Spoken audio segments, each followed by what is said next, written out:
Bonjour à tous, dernier épisode de Demain nous appartient. Notre actualité du jour se concentrera sur « Demain nous appartient », spoilé, Nathan est dans un état critique.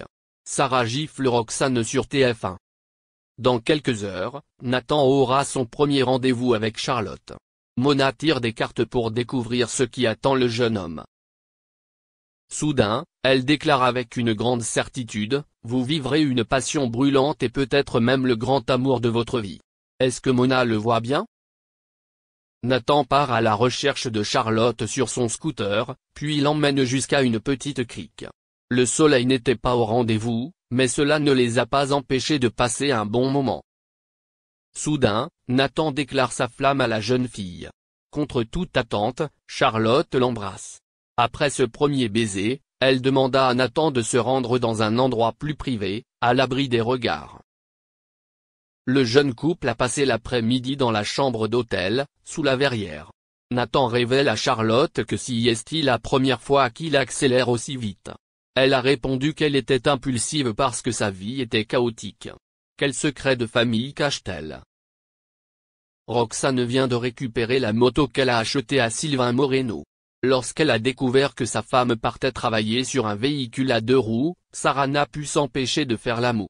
Elle trouve ce moyen de transport trop dangereux.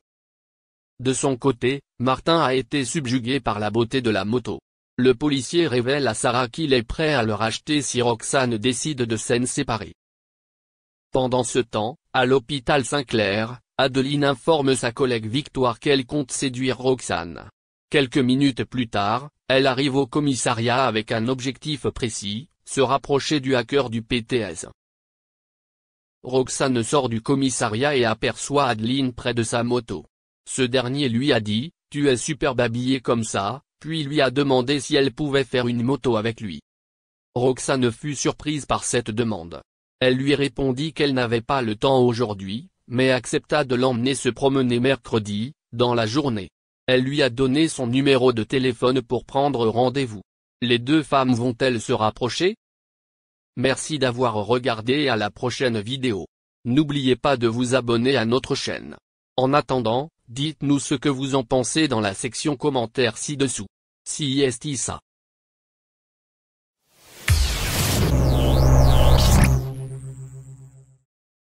L'heure des pros, animée par le journaliste star Pascal Praud, est une nouvelle fois au centre de l'actualité ces derniers jours. L'émission qui propose des débats reprend la nouvelle polémique d'Éric Zemmour, en ce qui concerne les enfants porteurs de handicap à l'école. En effet, Pascal Praud nous confie une histoire émouvante sur ce sujet qu'il connaît très bien. Dans l'heure des pros, on adore parler d'Éric Zemmour. Le candidat à la présidentielle, anciennement polémiste et chroniqueur de la chaîne, se retrouve souvent au centre de toutes les discussions. Et que fait de mieux un polémiste, si ce n'est de la polémique?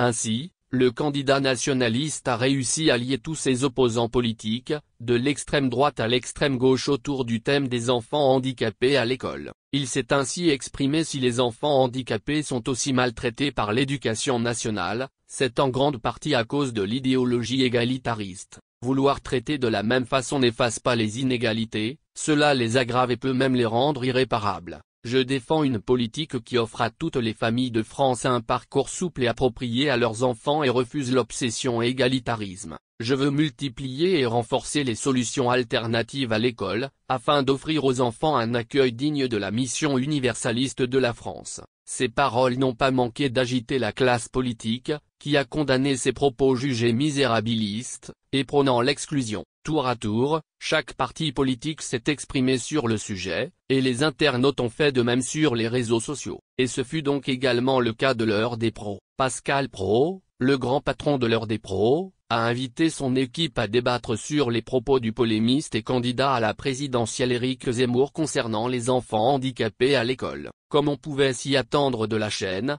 qui est l'ancien employeur du candidat, le débat se porte quelque peu en sa faveur. Encore moins surprenant, le patron de l'heure des pros se range du côté d'Éric Zemmour. Toutefois, il nous surprend en nous livrant une histoire personnelle. En effet, Pascal Praud a 4 filles, dont une qui est considérée comme étant en état de handicap. Il déclare ainsi: moi j'ai une expérience, et j'en avais parlé à l'antenne donc je peux en parler, modeste. Avec un enfant qui était dyslexique, dyspraxique, dyscalculique, avec tous les 10. Dans l'école de la République, dans l'école classique, cet enfant pouvait être en difficulté. Il poursuit ensuite, elle a eu son bac à Diagonale, qui est une école